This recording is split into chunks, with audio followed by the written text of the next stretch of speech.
ছোটনাগপুর মালভূমির সর্বোচ্চ শৃঙ্গ কি? পরেশনাথ। হীরাকুন্দ বাঁধ কোন নদীর উপর নির্মিত হয়েছে? মহানদী। ভারতের কোন রাজ্যে আখের উৎপাদন সর্বাধিক হয়? উত্তরপ্রদেশ। কাজিরাঙ্গা ন্যাশনাল পার্ক কোথায় অবস্থিত? জোরহাট, আসাম। ভারতের কয়লা প্রধানত কি জাতীয়? বিটুমিনাস। সেল এর মুখ্য কার্যালয় কোথায় অবস্থিত?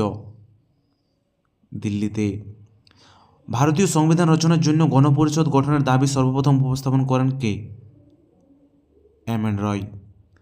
ধর্মীয় স্বাধীনতার অধিকার সংবিধানের কোন ধারায় উল্লেখিত রয়েছে? 25 থেকে 28 নম্বর ধারায়। সংবিধানের 42তম সংশোধনের মাধ্যমে কটি নির্দেশমূলক নীতি সংবিধানের চতুর্থ অংশে সংযোজিত হয়? 3টি। জাতীয় উন্নয়ন পরিষদের কাজ হল পঞ্চবার্ষিকী পরিকল্পনা অনুমোদন করা।